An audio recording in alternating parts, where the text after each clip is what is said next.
Olá, bom dia, boa tarde, boa noite, você querido irmão, você querido aluno, você que tem interesse em aprender um pouco mais de hermenêutica bíblica. Voltamos mais uma vez aqui para já a nossa terceira aula e para darmos continuidade ao nosso assunto, né? Falarmos hoje sobre as dificuldades que nós enfrentamos para interpretar a Bíblia. Mas antes disso, quero apresentar para vocês, né? Aqui uma indicação de um livro, né? História da Interpretação Bíblica, excelente livro para você que quer se aprofundar ainda mais no estudo da interpretação bíblica, ok? Então vamos lá, né? Vamos seguir aqui com a nossa apresentação e hoje nós vamos tratar, né, quais são as dificuldades que nós encontramos para interpretar a Bíblia, continuando a nossa aula passada, né, onde a gente apresentou que a grande dificuldade são as lacunas, né? Lacuna temporal, cultural, linguística, enfim, são as lacunas entre o período que a Bíblia foi escrita, que foi há quase 2000 anos, o período de mais ou menos 1600 anos, né? E nós hoje aqui no século 21, em 2020, tentando interpretar e compreender perfeitamente a palavra de Deus. Claro que é evidente que a gente tem toda uma tradição e um cabedal, né, de interpretação que remonta já até antes mesmo que o período lá neotestamentário, né, porque os judeus já vinham fazendo isso há muito tempo, ok?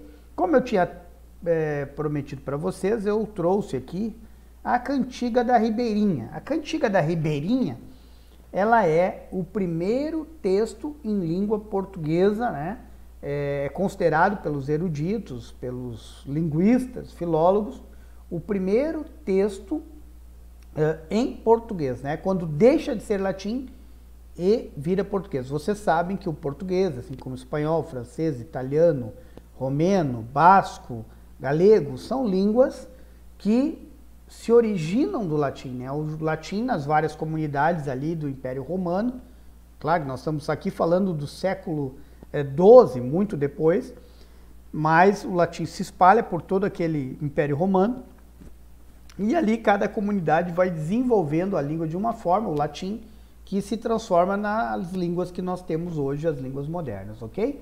Então aqui nós temos o Cântico da Ribeirinha e vocês vão ver que, né, embora algumas palavras não sejam identificáveis, vão ser de difícil interpretação, né? De difícil interpretação.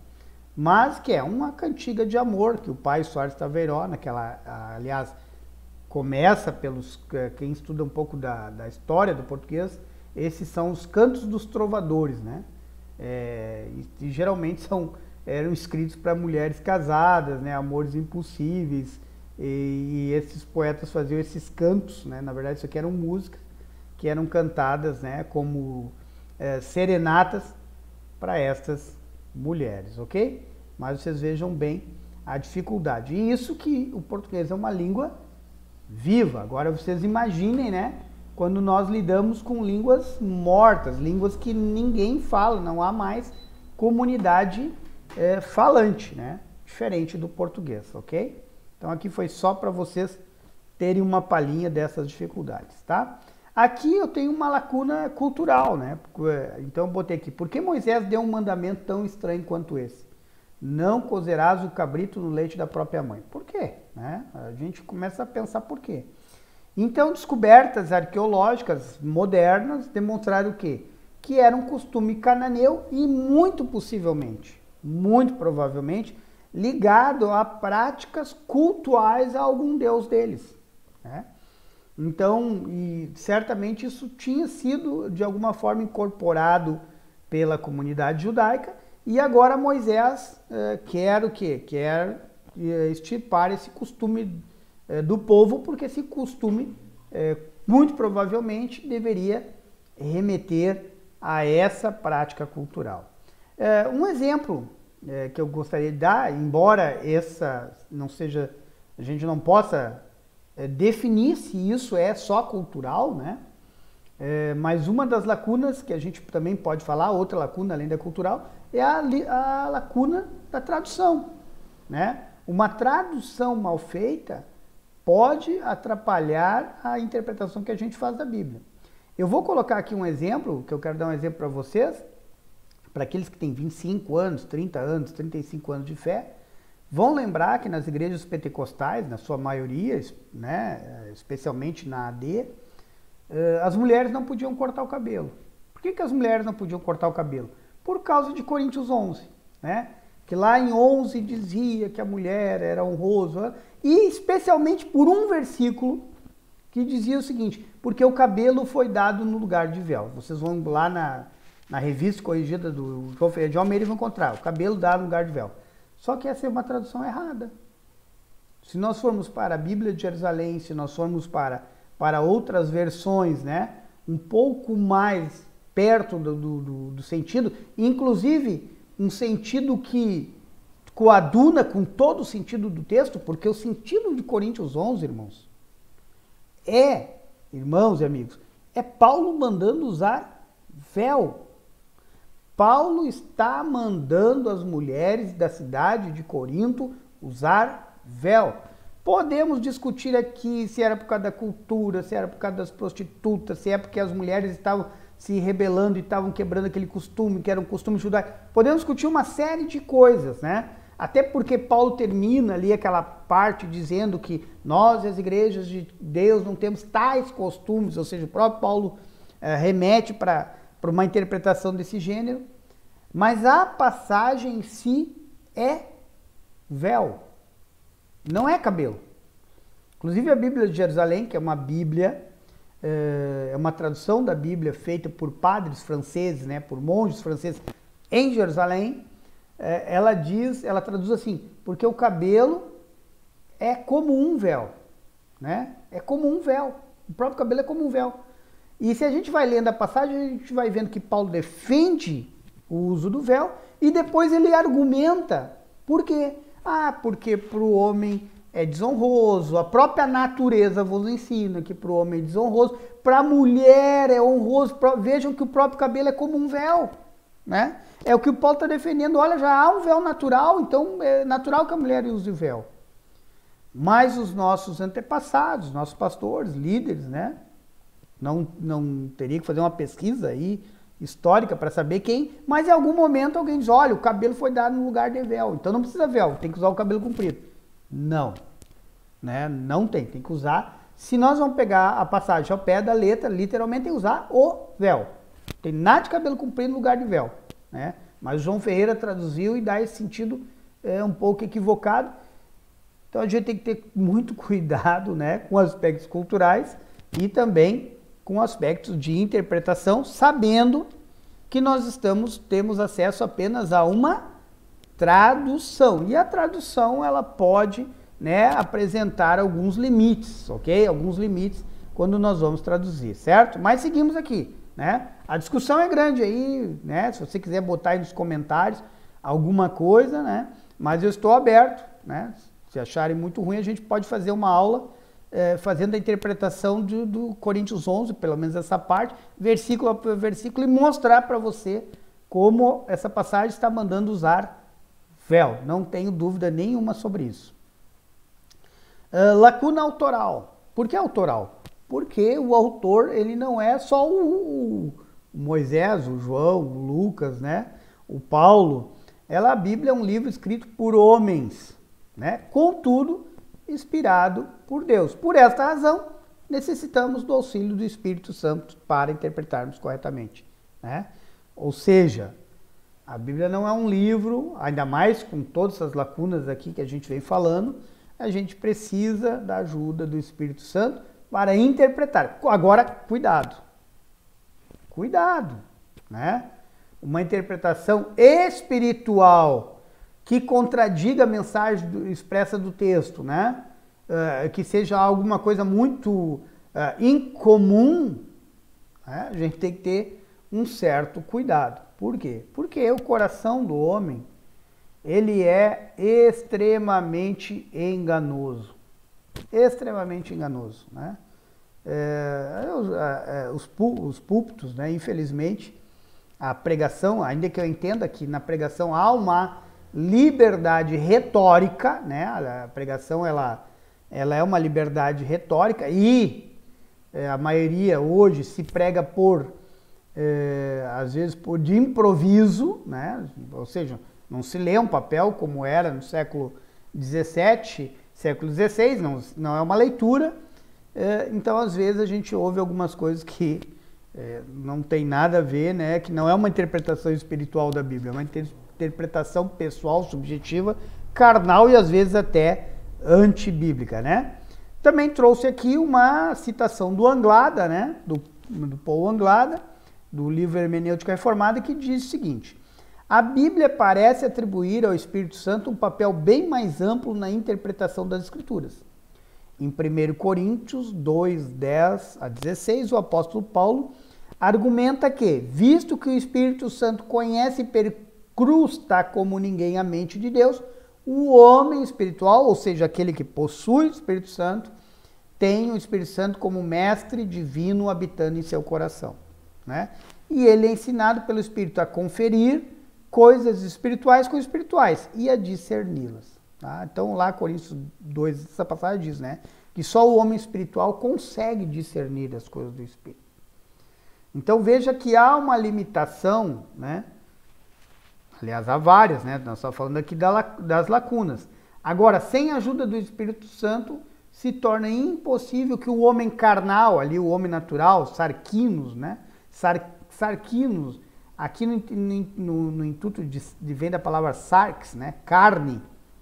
Agora é importante, né? Você que está me ouvindo, que carne não é corpo. Tá? Corpo em grego é soma. Quando Paulo usa carne, ele não está dizendo que é a minha carne, né? Que não é a minha pele que está indo contra. É a natureza humana que é em mim, carnal que é em mim, mas não necessariamente o meu corpo, tá? O homem natural não consegue interpretar as coisas de Deus, certo? Então também tem essa lacuna, né? Entre o humano e o divino, certo? Seguindo aqui, para encerrarmos a nossa aula, 2 conceitos importantes. A Bíblia interpreta a própria Bíblia. Então temos que ter muito cuidado, quando a gente faz toda uma cosmovisão em cima de algo, especialmente, irmãos, quando está lá no Velho Testamento. Por que especialmente no Velho Testamento? Né? De certa forma, Jesus e os seus discípulos, eles fazem uma hermenêutica do Velho Testamento e uma hermenêutica, vamos dizer assim, evidentemente, o Filho de Deus está fazendo uma hermenêutica mais próxima daquilo que Deus desejava. Vou dar um exemplo, né? A Bíblia interpreta a própria Bíblia. Por exemplo, parece muito claramente que há uma contradição, né, nas séries de promessas de prosperidade material do Velho Testamento e da pregação de Jesus. Jesus prega a simplicidade. Jesus prega o desapego às coisas materiais, né, às coisas mais corriqueiras do dia. Jesus parece que faz uma apologia contra a riqueza, né? Ele diz textualmente isso, né, que ninguém pode servir às riquezas e servir a Deus ao mesmo tempo, enquanto a gente vai lá, né, no Velho Testamento e a gente vai encontrar uma série de passagens prometendo prosperidade ao homem fiel, uma série de passagens. Então, parece que há uma contradição de cosmovisão. Agora, a Bíblia interpreta a própria Bíblia, né? Uma coisa é eu pegar uma promessa que é feita para um povo específico, feito para uma pessoa específica, né? Que é para Abraão, que é feita para Jacó, né? Que é feita por os judeus, e pegá-la, né? E despejar em cima de mim, né? Isso é uma coisa que eu não posso fazer, eu tenho que enxergar a Bíblia no seu todo. Eu sempre digo, para quem quer interpretar a Bíblia, você primeiro tem que ler toda a Bíblia, né? De Gênesis a Apocalipse. Você tem que conhecer o que está ali dentro para que você consiga fazer essa dialética entre coisas que pareçam contraditórias e compreender em profundidade. Se você não consegue, se você não ler toda a Bíblia e não souber o que está ali, né? Vamos fazer um exemplo, vou dar um exemplo, um pouco grosseiro, mas é um exemplo que nos ajuda. Por exemplo, você tem uma caixa de ferramenta, certo?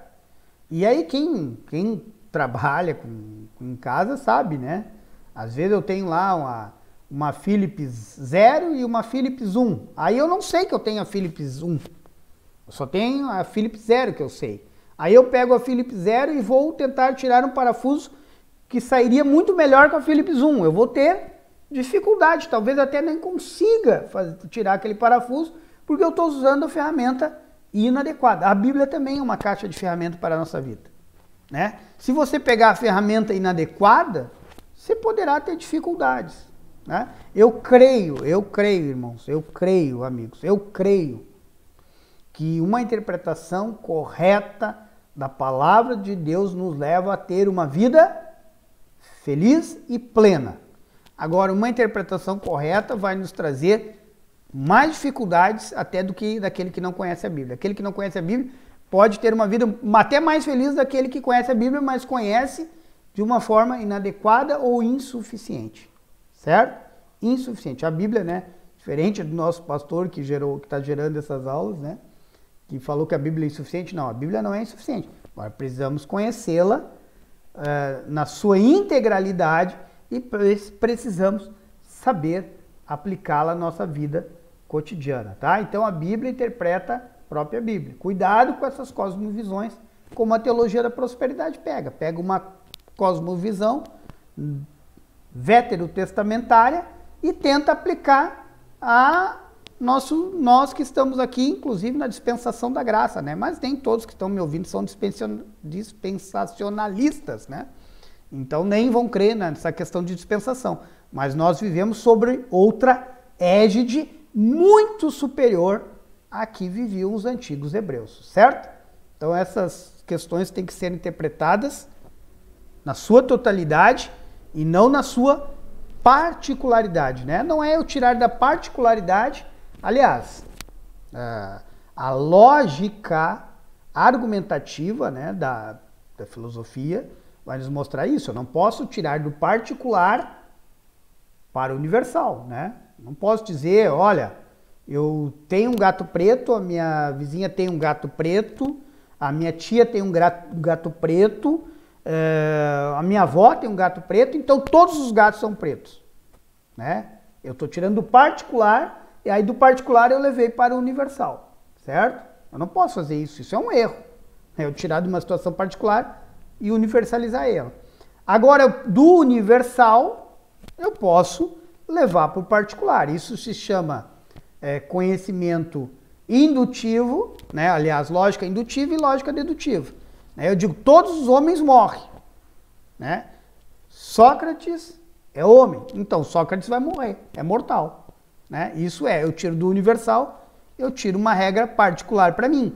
Agora, eu do particular tirar uma regra universal, eu vou ter sérios problemas sérios, né, de lógica e de argumentação, certo? E aqui também é um pouquinho complicado isso aqui, é o B, né? Todo texto tem apenas um sentido, né? Ele não tem vários sentidos. Aliás, depende, vocês vão ver depois, depende da hermenêutica, né? Tem hermenêutica que defende que o texto tem mais de um sentido, inclusive tem um sentido místico, oculto, profundo, né? Vocês vão ver que há algumas hermenêuticas que defendem isso. Mas, a priori, todo o texto tem apenas um sentido. Agora, pode ter várias aplicações, né? Pode ter aplicação, por isso que a Bíblia se renova dia a dia. Porque, às vezes, eu leio um texto e ele fala alguma coisa comigo naquele momento. Mas, lá na frente, daqui 1 mês, 2 meses, 3 meses, ou até no outro dia, eu leio e ele se aplica em outra questão da minha vida, certo? Mas são conceitos importantes para nós levarmos aqui para a nossa próxima aula. Então, obrigado, até mais.